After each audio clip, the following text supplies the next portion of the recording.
अधूरा छूटा था, यूरोपों के बारे में आज संपूर्ण एनालाइज कर देते हैं।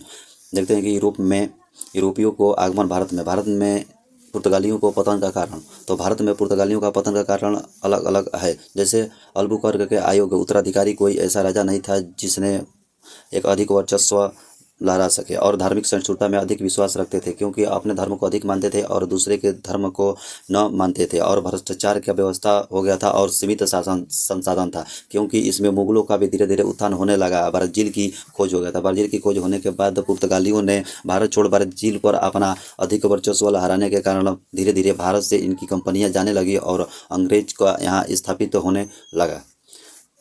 देखते हैं कि यहाँ पर डच जो है पहला यात्री, डच जो है हॉलैंड और नीदरलैंड के निवासी थे। डच के क्या थे? तो हॉलैंड और नीदरलैंड के निवासी थे। इसे डचों ने पहली व्यापारी कोठी कहाँ बनाई थी? तो मसूलीपट्टनम में बनाई थी। कहाँ बनाई थी? तो मसूलीपट्टनम में बनाया था। और दूसरी पुलिकट 1616 में सूरत में बनाया था। तो दूसरी 1616 में सूरत में बनाया था। इसने पुलिकट के डच स्वर्ण एपेगोल के सिक्के भी ढाले थे। इसने क्या किए थे? तो स्वर्ण एपेगोल के सिक्के भी ढाले थे। और पहला डच यात्री हाउसमैन ने 1596 में सुमित्रा पर पहुंचा और डच भारत में सूती के व्यापार करते थे। तो डच भारत में आकर मुख्यतः किसके व्यापार करते थे? तो वो सूती के व्यापार करते थे। क्वेश्चन में पूछ देता है कि डच भारत में आकर मुख्यतः किस चीज़ का व्यापार करते थे? तो आपका ये आप सारा जगह की सूती का व्यापार करते थे। डचों पुर्तगालियों को हराया। तो क्या डचों को पुर्तगालियों को हराया और कोची में कोर्ट विलियम 1663 में निर्माण कराया इसका।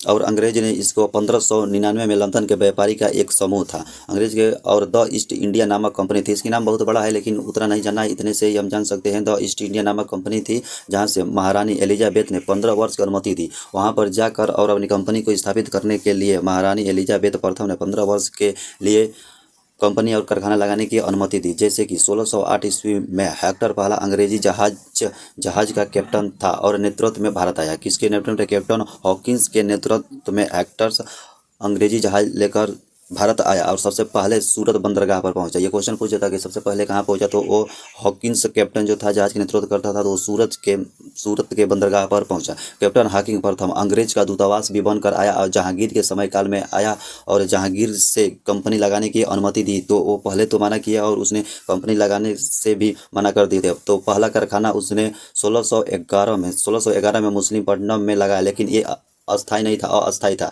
इस पर बिल्कुल ध्यान देना है, अस्थाई नहीं अस्थाई था। और 1613 ईस्वी में जहांगीर ने अंग्रेजों को सूरत में अस्थाई फैक्ट्री लगाने की अनुमति दे दी। पहले तो अनुमति नहीं दी थी, लेकिन 1613 में जहांगीर ने अंग्रेजों को कंपनी लगाने के लिए अनुमति प्रदान कर दी। यहाँ पर देख लेते हैं कि 1633 में पूर्वी तट पर पहला कारखाना बालासोर में लगा। इतना ध्यान देना है कि पहला कारखाना जो पूर्वी तट की ओर था वो कब लगा? तो कब लगा कारखाना? तो बालासोर में लगा।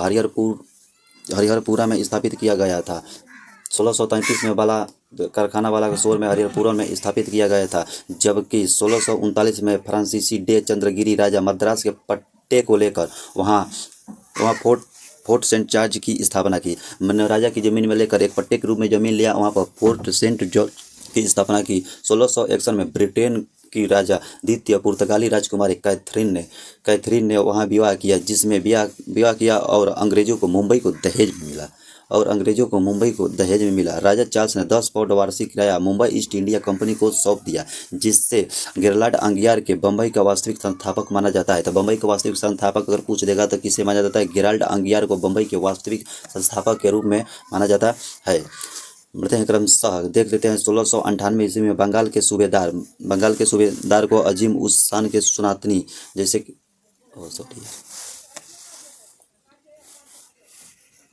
देख लेते हैं बंगाल के सूबेदार शाह शुजा को 1651 ईस्वी में फरमान जारी कर दिया। बंगाल के 3000 रुपये वार्षिक क्रय व्यापार के विशेषाधिकार दिया। कितना दिया? तो 3000 वार्षिक कर के विशेषाधिकार दिया। जैसे कि वहाँ के एक फर्रुखसियर को ठीक किया। फर्रुखसियर अपने काल में एक मुगल बादशाह थे जिन्होंने बहुत ही बीमार पड़ गए थे। तो उनको एक सर्जन था जिसका नाम था विलियम हैमिल्टन ने उनको ठीक कर दिया। 1717 में ठीक किया। उसके बदले में 1717 में कंपनी को मुगल साम्राज्य को कर मुक्त व्यापार करने का अधिकार दिया। जब कर मुक्त व्यापार का अधिकार दिया तो उन्होंने जितना कर का पैसा लगा था वो अपने सैनिकों में खर्चा करते थे और सैनिकों को बढ़ाने के और भी वर्चस्व किया करते थे। उन्होंने मिलकर उन्होंने मिलकर जाव चारनाक के फोर्ट विलियम कोलकाता नगर में स्थापित की। तो यहाँ पर पूछ देता है कि जाव चारनाक ने फोर्ट विलियम कोलकाता नगर की स्थापना की।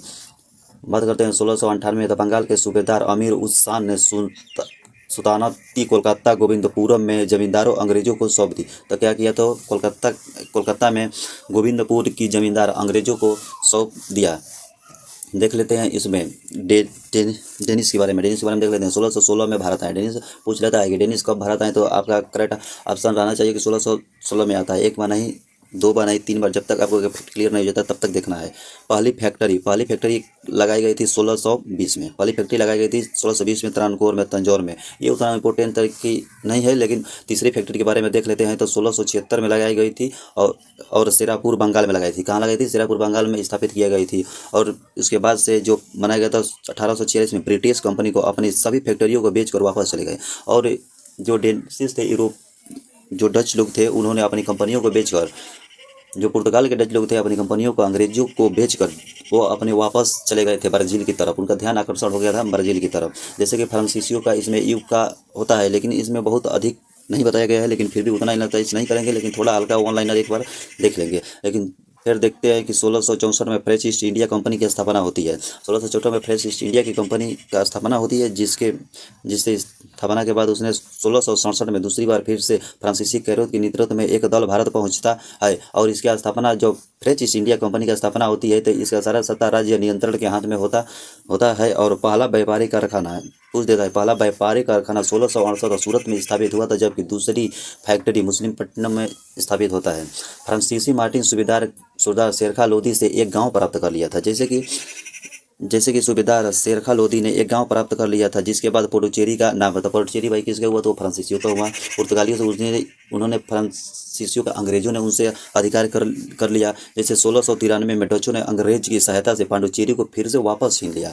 तो डचों ने फिर से अंग्रेजों की माध्यम से और उनकी सहायता से फिर से पुडुचेरी को वापस अपने कब्जे में ले लिया। 1697 में फ्रांसीसियों को पांडिचेरी का पुनः प्राप्ति हुई। देखते हैं फ्रांसीसियों, इनके कारण में कंपनियों में टकराव हो गया और लंबे समय तक एक संघर्ष का जन्म हुआ, जिसे कर्नाटक का युद्ध कहा गया है। कर्नाटक के युद्ध के बारे में ज़्यादा हम नहीं जानेंगे, लेकिन इंपॉर्टेंट फैक्ट पॉइंट जो है उसको एक बार देख लेंगे। प्रथम कर्नाटक का युद्ध हुआ 1740 से 48 तक, ये 8 वर्षों का युद्ध था। और द्वितीय कर्नाटक युद्ध था 1749 से 54 तक, ये 5 वर्षों का संघर्ष था। और तृतीय कर्नाटक युद्ध था 1756 से 63 तक। और यहाँ पर अंग्रेजी सेना आयरकुट तथा फ्रांसी की नेतृत्व लाली ने किया। जैसे अंग्रेजी सेनापति आयरकुट था और फ्रांसीसी सेनापति लाली के नेतृत्व में किया गया था। पेरिस की संधि में यह युद्ध समाप्त हो गया। जैसे पेरिस की संधि के साथ यह युद्ध समाप्त हो गया। अंग्रेजों ने 1761 में पांडुचेरी पर कब्जा कर लिया था और हालांकि पेरिस संधि के बाद पुनः वापस लौटा